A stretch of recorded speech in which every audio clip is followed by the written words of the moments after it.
اللہ تعالیٰ قرآن میں فرماتا ہے، بے شک اللہ کسی قوم کی حالت نہیں بدلتا جب تک وہ خود اپنے آپ کو نہ بدلے۔ سورہ الرعد۔ رسول اللہ صلی اللہ علیہ وسلم نے فرمایا، نیک اعمال کرنے میں جلدی کرو اس سے پہلے کہ آزمائشیں آ جائیں۔ صحیح مسلم 118۔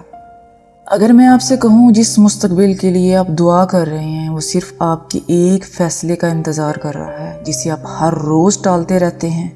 شاید آپ ایک ماں باپ ہیں جو اپنے بچوں کے ساتھ لمبی زندگی کی دعا کرتے ہیں مگر اپنی صحت کو آج بھی کل پر چھوڑ دیتے ہیں۔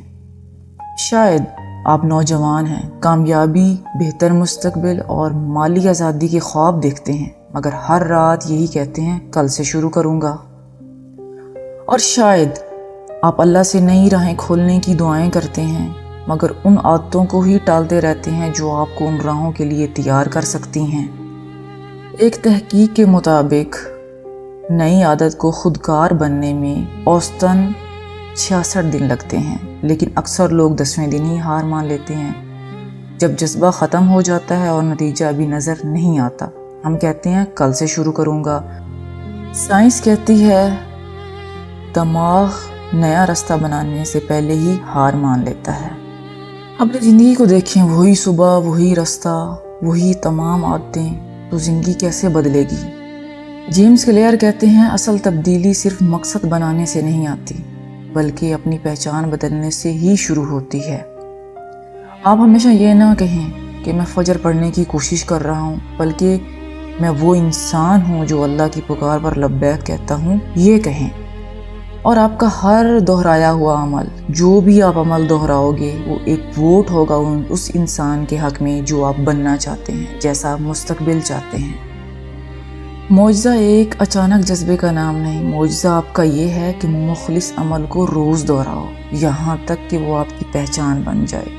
ایک سجدہ، قرآن کا ایک صفحہ، صبر کا ایک لمحہ، ایک درود، ایک سچی توبہ اور ہر کام کا وہ کرنے کی لگن بار بار دہرائیں یہاں تک کہ آپ کی پہچان بدل جائے۔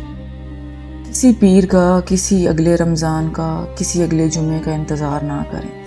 آپ ابھی سے خود کو بدلیں، آپ کے حالات بدل جائیں گے۔ اس کا آغاز آج ہی کریں۔ ہر روز ایک اچھی بات سنیں، اچھا کنٹینٹ دیکھیں جو آپ کی اچھی سوچ بنائے گا، اور اچھی سوچ ایک اچھا دل بنائے گا، اور ایک اچھا دل ایک اچھا خاندان بنائے گا، اور ایک اچھا خاندان ایک اچھی نسل بنائے گا، اور اچھی نسلیں ہوں گی تو ایک معاشرہ بہت اچھا ہوگا جہاں ہر کوئی سکھ کا سانس لے گا، اور کسی کو کوئی فکر نہیں ہوگی کہ ہمارے بچے باہر نکلے ہیں تو ان کے ساتھ کچھ برا نہ ہو جائے، ہمارے بڑے باہر نکلے ہیں تو ان کے ساتھ کچھ برا نہ ہو جائے، کیونکہ آپ اچھے بیج بوئیں گے تو اچھی فصلیں اور پھول ہی اگیں گے انشاءاللہ تعالی۔